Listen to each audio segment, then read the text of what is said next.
When I initially watched Five Nights at Freddy's back when it released, I'll be honest, I kind of hated the film. But with the sequel out this Friday, I thought to myself, hey, maybe I was just too harsh on it the first time around, and it's actually a better movie than I remember. Yeah, about that. Welcome to Bite Size Bunny, my name's Tony, and today we are going to be talking about Five Nights at Freddy's. In Five Nights at Freddy's, we follow Mike, a man who is down on his luck and in desperate need of a job to allow him to continue providing for his little sister and keep their home. Mike is then offered a nighttime security job at Freddy Fazbear's Pizzeria, a rundown family pizzeria that has not been demolished yet simply because the original owner is holding on to the building out of sentimental value. The job is painfully boring, kind of like this movie. That is, until the animatronics reveal to Mike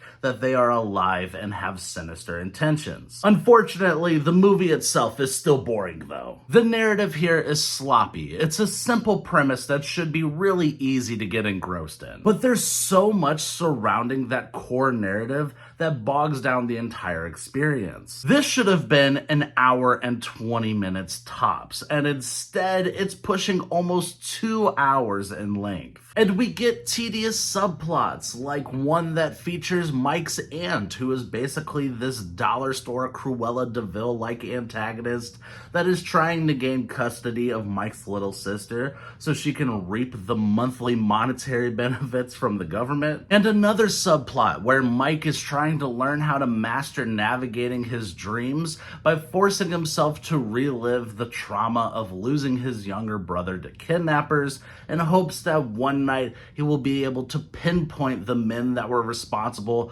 for abducting his younger brother. Josh Hutcherson gives this movie his all. You can tell he is completely locked in here and doing everything he possibly can to try and elevate the material and make this a more watchable movie. He's genuinely solid here, and if it wasn't for him, I think this movie would be even more unbearable to watch than it already is. You've also got solid performances from Elizabeth Lail as Vanessa and Matthew Lillard as the counselor who helps Mike get the job at the pizzeria. They are smaller roles, but when they are on screen, they play off of Josh's character very well, and they do have some good chemistry. Atmospherically, though, this feels like every other bad Blumhouse horror film. This fits right in there with your night swims. It's this gray, soulless-looking horror film that has long stretches of silence followed by an ineffective jump scare you can see coming from miles away. The only element in this entire film that stands out and leaves any kind of lasting impression